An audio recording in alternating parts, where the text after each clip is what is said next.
Vamos falar do Fluminense, que também não jogou bem hoje, né? Foi até La Paz, lá a altitude é grande, né? De 3.800... Não, 4.200, né? La Paz não, 3.650. 3.650. E o Fluminense foi só olha essa bola, para ter ideia, o tanto rápido que ela corre. Né?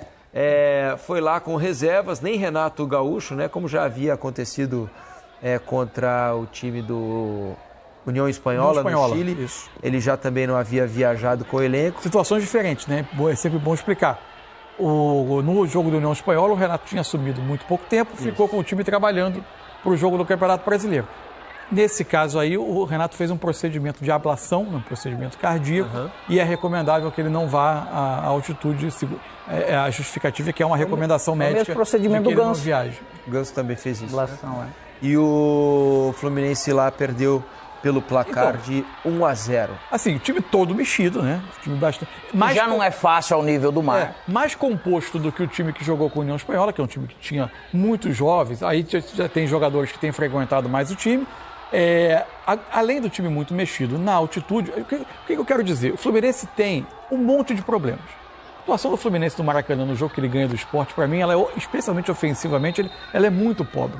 O Fluminense tem muitas coisas para evoluir. De tudo isso, do momento que tem que jogar melhor, esse jogo, para mim, ele não é um parâmetro para isso.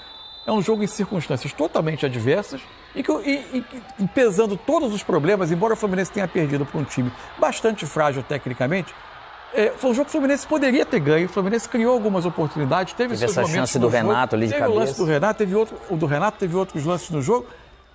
Enfim, é a dificuldade de julgar um time a 3.650 metros de altitude. É muito difícil tirar grandes conclusões. Foi uma partida muito mais aceitável do Fluminense do que outras. Às vezes o pessoal questiona, nossa, gente, mas faz tanta diferença? Faz, porque a partir do momento que falta mais oxigênio, você se cansa mais, você também não raciocina igual. Aí não é só a bola correndo, é você não conseguir acompanhar, não estar bem posicionado, você não conseguir reagir, você se cansa muito mais rápido, então você não consegue sustentar e manter a bola. Então envolve realmente algo muito mais no sentido de resiliência, de você sustentar e suportar algo que não é comum e você não sabe quem que vai reagir melhor ou pior. É muito mais de superação do que para você tirar algum proveito dos outros quesitos. Notícia boa. Viu o Renato Augusto em campo. Tinha jogado só pouco mais de 50 minutos. Gol impedido, né? É verdade. Contra o Madureira, se eu não estou errado, até checando aqui. Contra o Madureira no início do estadual. Jogou 54 minutos. Depois lesão, volta, ficando como opção no banco. Hoje entrou. Tomara que Renato, você ganhou a chance de volta bem em La Paz. É pra ver se você vai aguentar mesmo, hein? Se voltar vivo, tá bom, Renatão. Esse que é um jogador tão agradável de ver jogar, né? Tem muito futebol. Infelizmente, a gente não tem conseguido ver com frequência. Ele não tem conseguido ter sequência. O corpo tem reclamado. Tomara que ele tenha uma sequência maior agora. É isso. Vamos dar uma olhada, então, como é que ficou o grupo do Fluminense na Copa Sul-Americana, para vocês entenderem a situação de momento. Olha só, o Once Caldas agora, com essa derrota do Fluminense, assumiu a liderança, né? Foi a 9 pontos, o Fluminense fica na segunda posição com 7, o San José agora chega a 4 e o União Espanhola tem 2. Deixa eu falar aqui para vocês quais são as próximas jogadas. O Fluminense recebe a União Espanhola. Isso, próxima rodada é Fluminense e União Espanhola, quarta-feira, dia 14, no Maracanã, o Once Caldas contra o San José. E na última rodada, o Fluminense também recebe o Once Caldas. Se tudo correr como esperado, o Fluminense chega à última rodada com 10, o Once Caldas, que vai receber esse San José, deve chegar com 12, vai jogar por um empate para ser primeiro, e o Fluminense vai precisar ganhar o jogo para evitar o playoff. O Fluminense vai precisar de 2 vitórias em casa para não depender de ninguém, se classifica como primeiro colocado desse grupo. Esse é o grupo. Então, o Once Caldas, que venceu na rodada, foi a 9 pontos, passou o Fluminense, ficou com 7, o San José... A briga é Fluminense e Once Caldas. Once Caldas recebe o San José na última rodada, ou seja, ele vai jogar contra o Fluminense, provavelmente com vantagem de resultado. No Maracanã, Isso, exatamente. E provavelmente com 2 pontos a mais. Não, deixa eu só te falar, o Once Caldas pega o Fluminense na última rodada. Isso, é isso. Mas antes ele recebe o San José, é favorito. Perfeito. Se ganhar, vai chegar no Maracanã pelo empate. O Fluminense recebe a União Espanhola em casa pra ganhar, e fecha contra o Once Caldas em casa, porque ele é pote 1, ele é cabeça, então ele fecha os 2 jogos em casa. Mas hoje, se tivesse conseguido vencer, na altitude de La Paz, no estádio vazio, aí de fato ficaria entre Fluminense e Once Caldas. Nesse momento eu tenho uma brecha aí para o San José tentar beliscar que algo. O San José é bem limitadinho, né? E aí o Once Caldas, que já ganhou do San José aí, inclusive, de 3-2, né? Sim.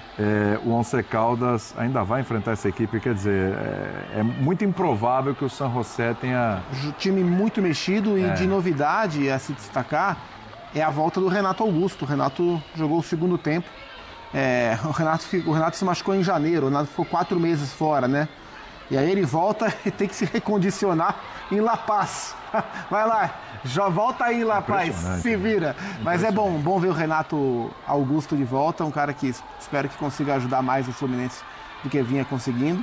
O Fluminense deve passar, mas não há garantia que vai passar em primeiro. Esse é o ponto. Não há garantia que vai passar em primeiro. Se não passar, vai ter que abrir de novo aquelas 2 datas no calendário ali para tentar. O Fluminense que vai jogar o Super Mundial. Exatamente. É bom lembrar que o Fluminense vai jogar o Super Mundial e vai ter que arrumar mais 2 datas se ficar em segundo lugar no grupo para tentar avançar outra fase da Sul-Americana, né? Quer dizer, vai se complicando aí em termos de calendário a equipe do Fluminense, que tem chance de classificação sim, porque vai jogar os 2 jogos em casa. Bom lembrar, o Renato não foi...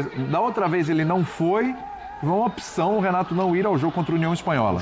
O empate 1-1 não ir ao Chile. Hoje não foi, porque por uma condição clínica, uma condição médica com relação à altitude. O Renato tem atestado e tal, etc., que não pode ir, justamente por essa condição de saúde dele, como acontece inclusive com os jogadores do Flamengo, né? Tem jogadores do Flamengo, não é o mesmo problema, mas tem jogador do Flamengo que também não pôde. Se a gente lembrar, no passado, voltando de La Paz, o Tite teve uma arritmia. Exatamente. Né? Depois do jogo contra o Bolívia. Então, só para lembrar, né?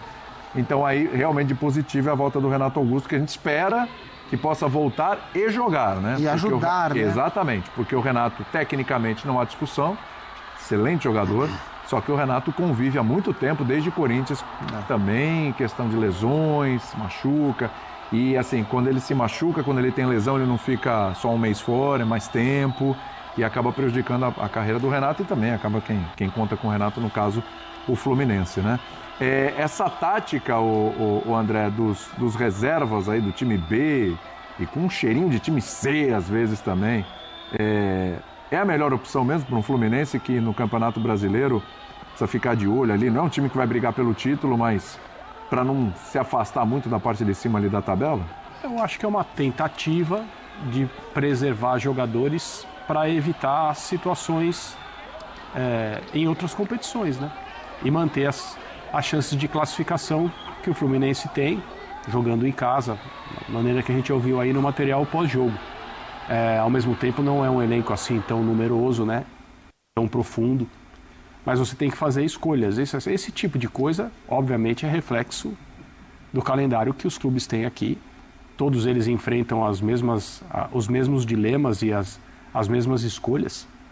Mas no caso do Fluminense, a minha impressão é que é uma coisa bem pensada, de modo a não descartar de uma maneira assim clara o jogo de hoje, mas considerar que tem coisas mais importantes a serem feitas em outras ocasiões.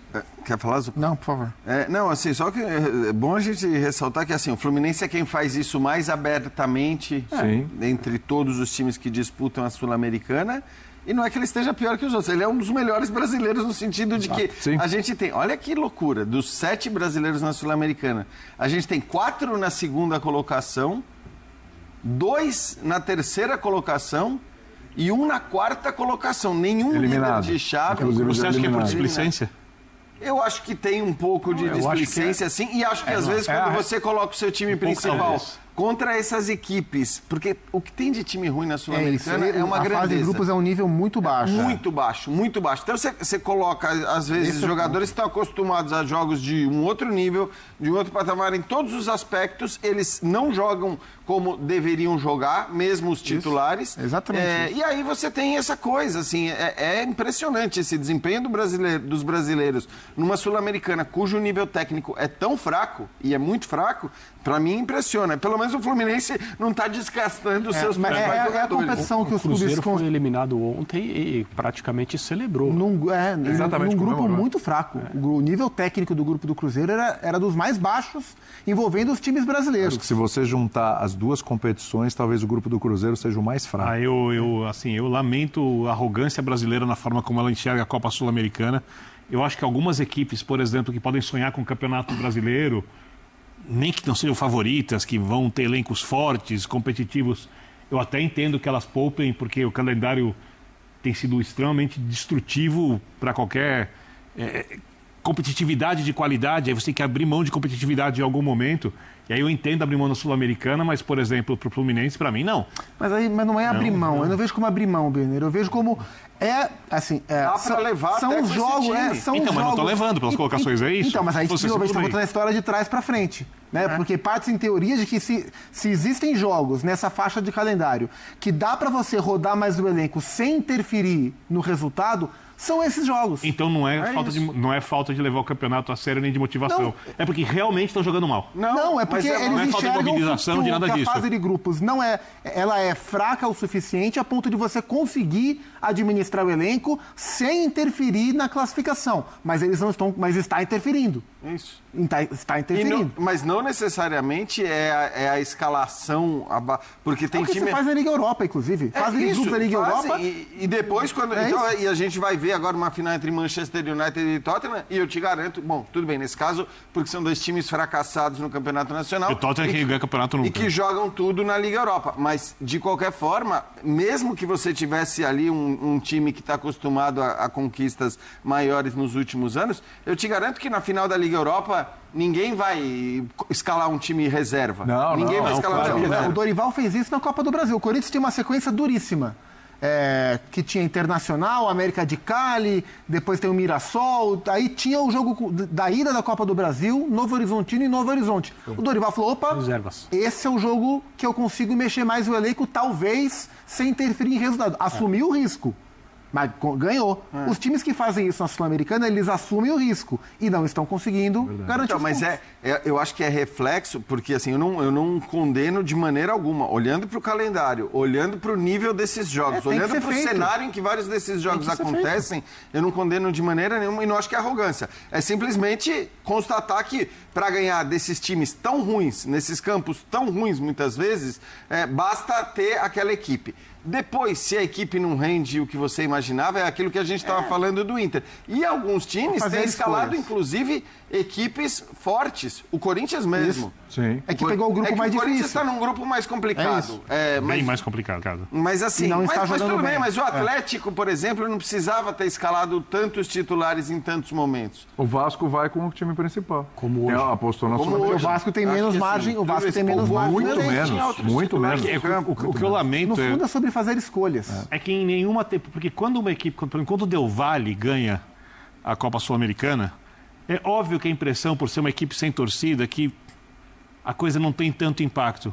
Mas olha a última.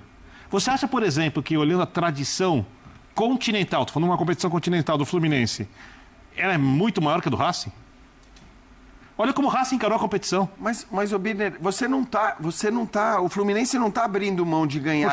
Perfeito, então o planejamento tá errado na avaliação dos jogos. Não é que o planejamento tá errado. Eu acho que o planejamento tá certo, porque você tem, não vou dizer a obrigação, mas você tem chances enormes de passar dessa fase de Sul-Americana escalando seus reservas. Não precisa nem nos jogos logisticamente mais complicados. Você pode fazer. E depois, se você chegar na semifinal, nas quartas de final, na final, beleza. Aí fala, não, pera lá. Agora eu vou ver qual é a minha... Óbvio que se o Fluminense estiver brigando pelo título brasileiro, faltando poucas rodadas, e pela Sul-Americana... No brasileiro, é óbvio. Então, é óbvio. Agora... Eu acho que é diferente você definir que time você vai escalar nestes jogos, alguns muito fracos, numa fase em que você pode passar mesmo para os reservas, e definir o time que você vai escalar quando você pegar times mais fortes em fases mais agudas. Vamos discutir melhor esse assunto na segunda-feira, né? Que é a promessa daquela pauta de segunda-feira, hein? Gastando o assunto antes, isso, né? Calma, é um trailer. Meu silêncio é um sinal de respeito e não de concordância. O Birner começou com um teaser, já virou um trailer, daqui a pouco a gente tá vendo o filme aqui. É melhor deixar para segunda. Só a título de curiosidade, né? Veja só, você viu ali o Guga, né? Você viu? O Oxigênio. E o Bernal também, né? Olha, ó, tá vendo? Caído ali, também para poder respirar melhor. Ó, oxigênio. E ó que o jogo não foi em Oruro, né? Porque o San José é de Oruro e Oruro é pior ainda. Exatamente. Não é La Paz.